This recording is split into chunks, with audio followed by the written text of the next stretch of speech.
Basketball Talk Pro. Before we get started on the improvisational drills, something came up and I'd like to just talk to it a little bit. Steve Pankowski sent me a email with a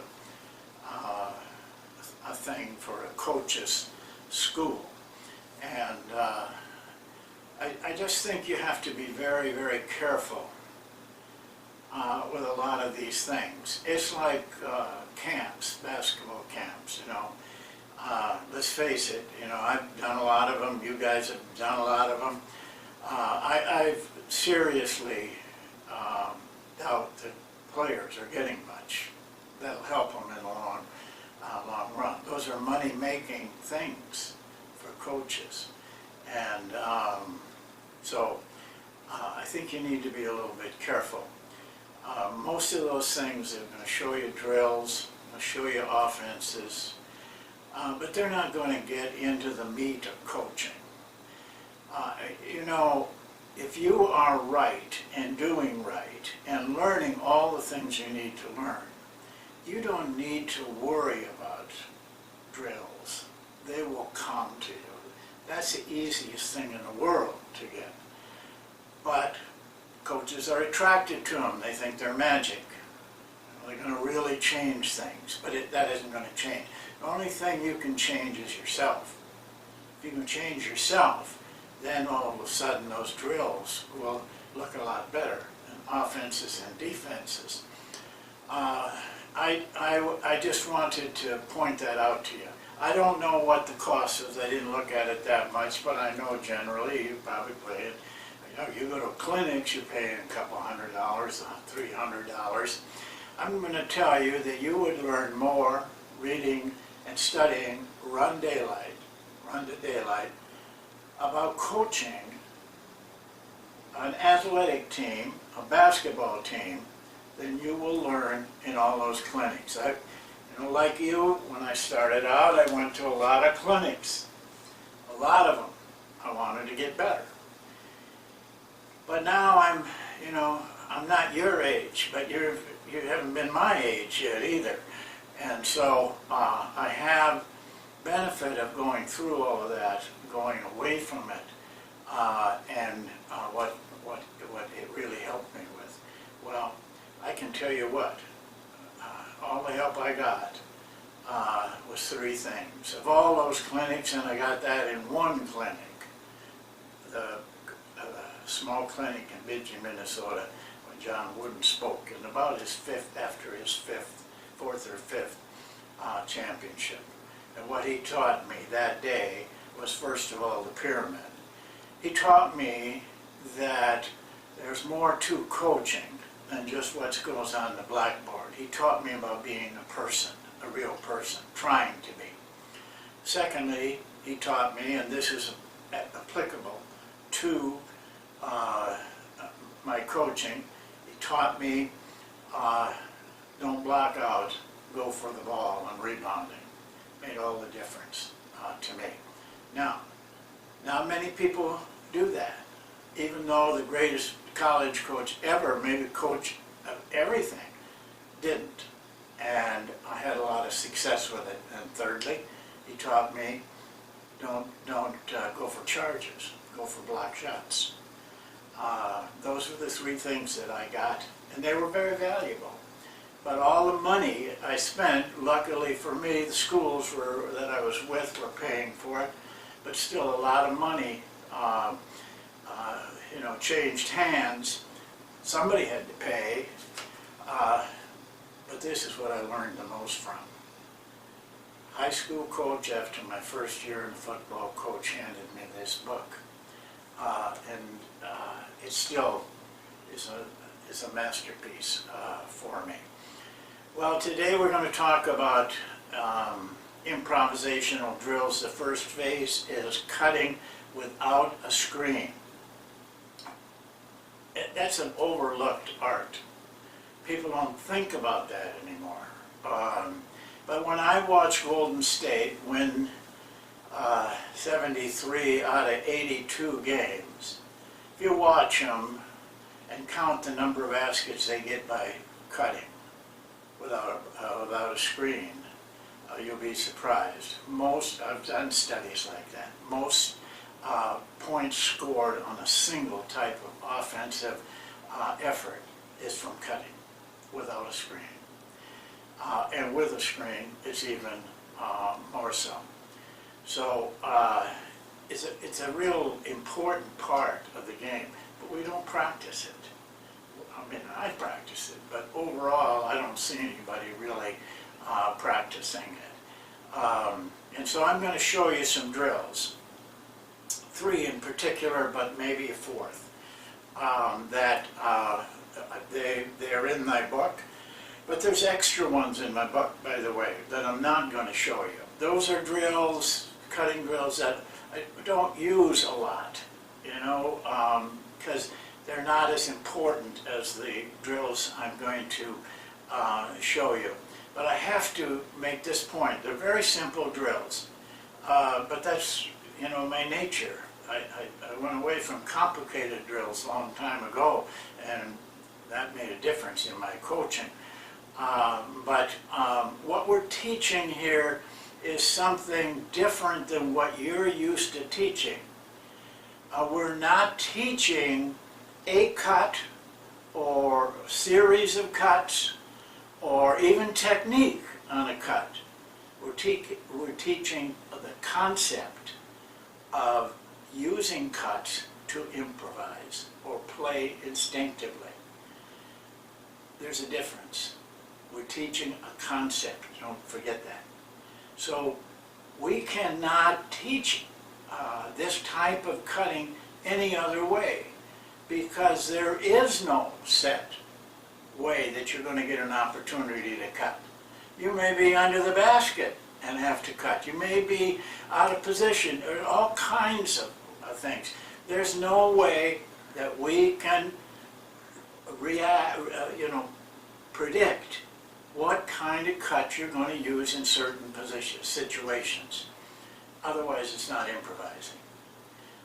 We're teaching instinctive play here, and improvising is a part of what makes improvising possible.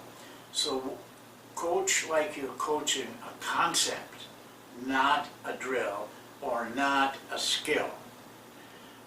We will go now to the little yellow pad I have, and I'll show you the drills that we use. And you know, it's a lot of years, a lot of miles on that basketball court. They've worked for us. Our players, you've seen it, our team play.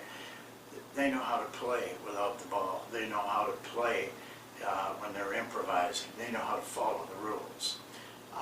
And that's what I'm trying to help you with. So we'll go to the pad now. Well, the very first drill that we show our players when we're working on cutting without the ball is this simple drill. You know, I always have 3 balls in all of my offensive drills. Because I want them to, when they get good at this, you know, they can move very fast and get a lot of shots and a lot of cuts. And so the rest of your players would be lined up through here. The pass is made to the coach.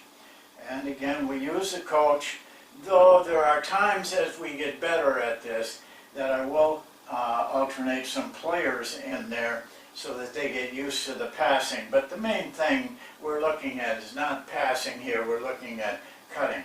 So the pass is made to the coach. Now the player, we try to get the player who's making the cut to do one of 3 things.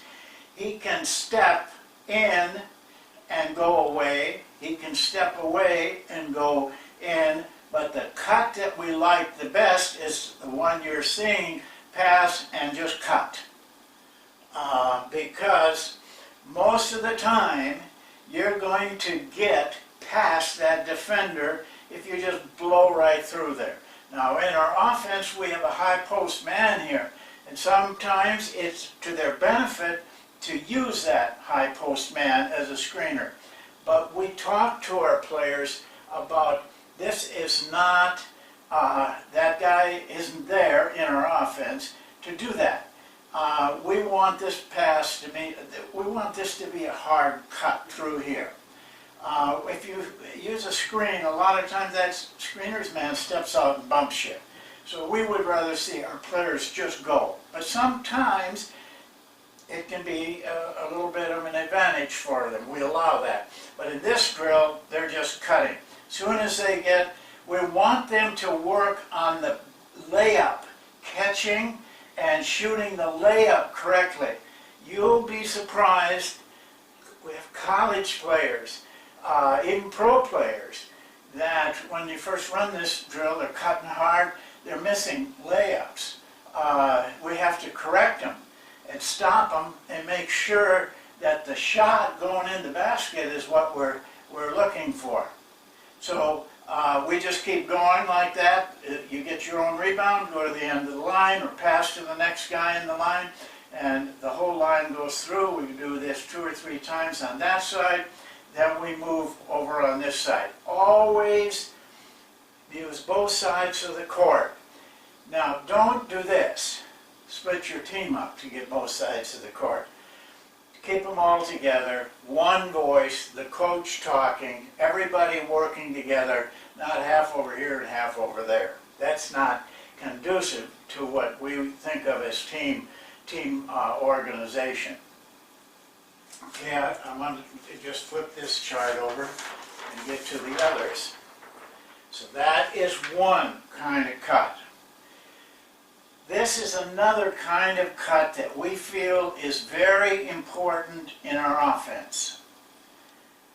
Here's the line, 3 balls, guy steps in, passes out here to the coach. We bring the coach in fairly close on this. Steps in, throws to the coach, makes a cut like he's getting open at the free throw line. Make him come to the free throw line. Don't let him back cut like I have a draw on there.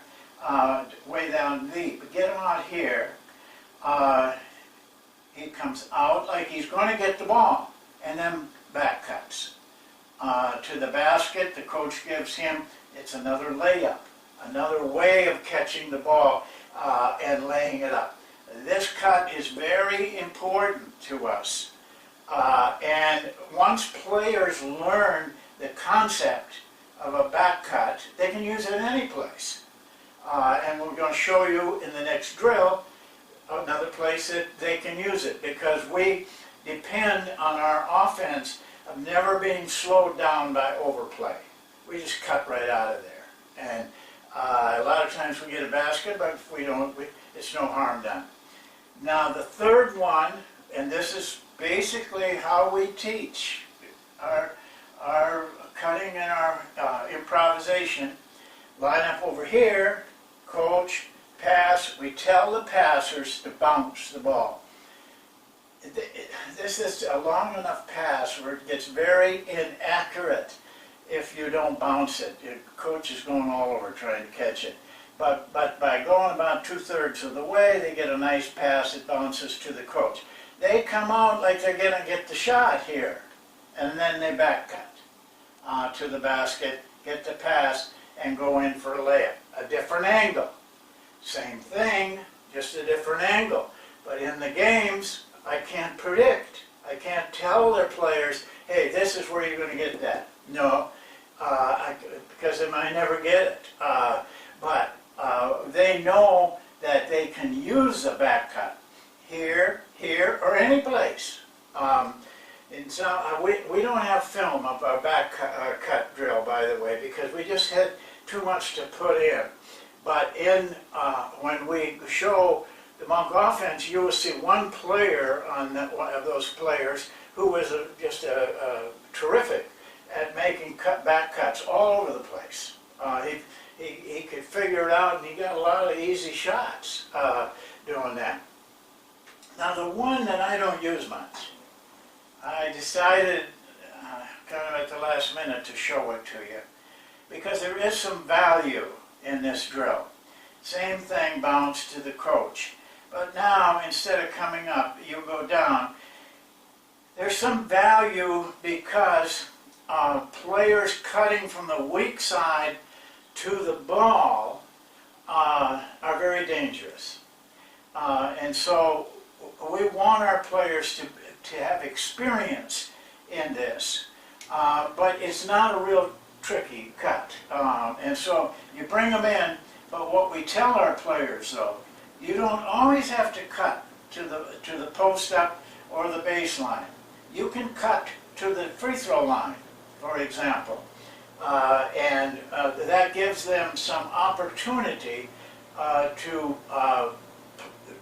improvise off of that cut.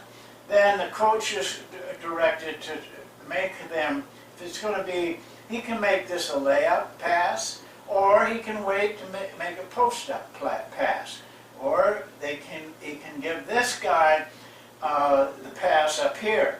Now, one thing we do with this drill, but this is when our players are masters of cutting. We let him make this cut, then back cut in. Not bad. It's not a bad situation. There you have it, 3 and the 4th that I didn't know if I was going to show or not, but I decided to. And that's all you have to do. But the secret to all of this is we do it all the time. We do it in practice. You know how long, if we decide, well, we want to work on this cut today, 5 minutes on that when they get, so they really know it, is plenty. 5 minutes on any one of these drills after they get good. But you have to go through the phases. First of all, you've got to teach them the concept on this cut, for example. You have to work with them. Then you have to give them time to feel it out. Don't overload them with information. I've seen coaches, Christ, they've got such a detailed footwork on it that by the time the player learns that, the season will be over. Just let them do it. They are not dummies. They'll figure it out. They'll come up with a way for them to do it. And each one of these players has their own little problem, their own little challenge, their own little way of doing things. It may be subtle, but it's there. And that's what we're trying to get to, where players develop that little hitching thing that they can hitch onto to make themselves better. So that's it. Very simple, but as I said, the secret is to do it, to go through every step of the way. Once they have it learned and they're doing it, they know what they're doing, the next is high-level repetition until it gets to be instinctive, automatic, rather than have to think about it. Well, this is a real interesting part of basketball when we get to this improvising. But I don't know many coaches who really coach improvising. Hardly any. And I think it's because it's a little bit scary for them. They have to give up a lot of control. They've got to give their players freedom. And but all the numbers point to one thing. The players get better shots, score more points when they're allowed to be free. But you have to have some way of coordinating that within the teamwork. This is just the first step. This is Lombardi with his 4-man sled banging away day after day after day. You have to do the same with this. That's it for today. Listen, I appreciate you guys watching. I hope you're learning. That's what we're trying to do here. Thank you.